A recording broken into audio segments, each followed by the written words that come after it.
Hi hello welcome to German family. ഇത് നമ്മൾ ഫ്രാങ്ക്ഫുട്ടിലോട്ട് പോവാണ് കേട്ടോ. റോമ ടെർമിനലാണ് ഇപ്പോൾ നമ്മളുള്ളത്. റോമ ടെർമിനി റെയിൽവേ സ്റ്റേഷനിൽ നിന്ന് 7:30 നമുക്ക് മിലാനിലോട്ടുള്ള വണ്ടിയുണ്ട്. ഇത്തലോ എന്ന് പറയുന്ന സ്പീഡ് ട്രെയിൻ സർവീസാണ്. അപ്പം അവന്മാർ കറക്റ്റ് 7:30 തന്നെ വന്നു. ഒട്ടും തന്നെ വൈകിയില്ല. പെർഫെക്റ്റ് ടൈമിംഗ് ആയിരുന്നു. വണ്ടി വന്നു, നമ്മൾ ബോട്ട് ചെയ്തു, കയറിയിരുന്നു, പോയി.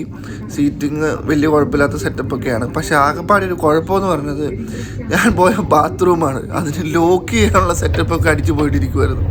നമ്മൾ ലോക്ക് ചെയ്താലും അത് തുറന്നു വരും. എന്നിട്ട് കൈ പിടിച്ച് വെച്ചിട്ട് കാര്യം നടത്തേണ്ട അവസ്ഥയായിരുന്നു. But it's okay. അവിടെ എഴുതി വെച്ചിട്ടുണ്ട് അതിന് ലോക്കില്ലാന്ന്. അതുകൊണ്ട് നമുക്ക് വേണമെങ്കിൽ വേറെ ബാത്റൂമിൽ പോകാമെന്ന് ചെക്കറുടെ അടുത്ത് ചോദിച്ചപ്പോൾ പറഞ്ഞത്. പക്ഷേ അവന്മാർ കറക്റ്റ് ടൈമിങ്ങിൽ നമ്മളെ മിലാനിൽ കൊണ്ടിറക്കി. 10:45 ആയപ്പോഴേക്കും കറക്റ്റ് നമ്മളവിടെ എത്തി. കാരണം 300 കിലോമീറ്ററിലേക്കാണ് വണ്ടി പോയത്. പിന്നെ എങ്ങനെ എത്താതിരിക്കും? പറപ്പിച്ചെന്ന് പറഞ്ഞാൽ പറപ്പിച്ച് പോകുമായിരുന്നു. ആ ഇറ്റലിയുടെ മോർണിംഗ് എന്ന് പറയുന്നത് ശരിക്കും കോടമഞ്ഞൊക്കെ വീണ് ഇങ്ങനെ സൂപ്പറായിട്ട് ഇരിക്കുന്നത് കാണാൻ തന്നെ ഒരു ഭംഗിയുണ്ടായിരുന്നു. അങ്ങനെ കറക്റ്റ് 10:45 നമ്മൾ മിലാൻ എയർപോർട്ടിലെത്തി. മിലാൻ എയർപോർട്ടിൽ നമുക്ക് ഏകദേശം ഒരു 37 മിനിറ്റ് വെയിറ്റ് ചെയ്യാനായിട്ടുണ്ടായിരുന്നു. ഞാനപ്പോൾ നോക്കി കഴിഞ്ഞപ്പോൾ കറക്റ്റ് 11:20 നമ്മുടെ വണ്ടി. നമ്മൾ 11:20 നമുക്ക് അവിടെ വന്നു. ഒന്നാമത്തെ പ്ലാറ്റ്ഫോമിൽ തന്നെ ട്രെയിൻ വന്നു. അതും ട്രെയിൻ ഇറ്റാലിയയുടെ തന്നെ വണ്ടിയാണ്. പുള്ളി അവിടെ നിന്ന് വണ്ടി എടുത്തു. നല്ല പെർഫെക്റ്റ് ടൈമിങ്. എനിക്ക് ഏറ്റവും ഇഷ്ടപ്പെട്ടൊരു കാര്യം എന്ന് പറഞ്ഞാൽ 11:20 എന്ന് പറഞ്ഞ ടൈം ഉണ്ടെങ്കിൽ 11:20 വണ്ടി എടുത്തു. സാധാരണ ഇതുപോലെയൊന്നുമല്ല. പിന്നെ ഒബ്വിയസ്ലി ഇറ്റലിയുടെ ബോർഡറിലോട്ട് പോകുമായിരുന്നു. ബോർഡർ കാഴ്ചകളാണ് നമ്മളിപ്പോൾ കണ്ടുകൊണ്ടിരിക്കുന്നത്. ലേക്ക് കണ്ടു, പിന്നെ മല കണ്ടു, പിന്നെ അങ്ങനെ അതൊരു വല്ലാത്തൊരു എക്സ്പീരിയൻസാണ്. ഇറ്റലിയുടെ ബോർഡറിൽ കിട്ടുന്ന ഒരു സൂപ്പർ എക്സ്പീരിയൻസാണ്. ബോർഡറിൽ പിന്നെ നമുക്ക് ബോർഡർ ചെക്കിങ് ഉണ്ടാകും. ബോർഡറിൽ നിന്ന് പോലീസുകാർ കയറും ട്രെയിനിൽ. അവർ നമ്മുടെ പാസ്പോർട്ട്, വിസ അങ്ങനെയുള്ള സംഭവങ്ങളൊക്കെ ചോദിക്കും. എല്ലാവരോടും ചോദിക്കത്തില്ല, ചിലവരോടൊക്കെ ചോദിക്കത്തുള്ളൂ.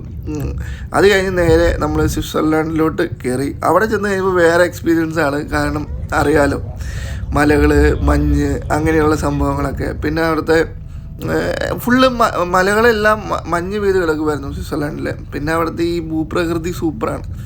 ഗ്രീനറി. 3 രാജ്യങ്ങൾ കവർ ചെയ്യുന്നുണ്ട്. ഇത് കാണുമ്പോൾ അറിയാം ജർമ്മനി കയറിയത്. ജർമ്മനിയിൽ ഇത് ഇങ്ങനെയാണ്. അവിടെ ചെന്നപ്പോൾ നമുക്ക് മാസ്കും വെക്കേണ്ടി വന്നു. കാരണം ജർമ്മനിയിൽ മാസ്ക് വേണം.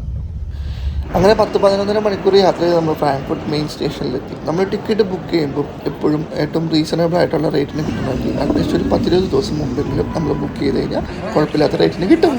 ചിലർ വരുമ്പോൾ ചരിത്രം വഴിമാറുമെന്ന് പറഞ്ഞു കേട്ടിട്ടല്ലേ ഉള്ളൂ. ഞങ്ങൾ വന്ന് ഇറങ്ങി ട്രാമിൽ കയറി വീട്ടിലോട്ട് പോണ വഴിക്ക് എന്തോ ആക്സിഡൻറ്റ് പറ്റി, മൊത്തം ബ്ലോക്കായി. പെരുവഴിയിൽ ഇറക്കി വിട്ടു. എല്ലാവരും ഇറക്കി വിട്ടു, കൈസ് ഇറക്കി വിട്ടു. എൻ്റെ പൊന്നളിയാ കുഞ്ഞ. ചിലർ വരുമ്പോൾ വഴിമുട്ടി, ആശാനെ വഴിമുട്ടി.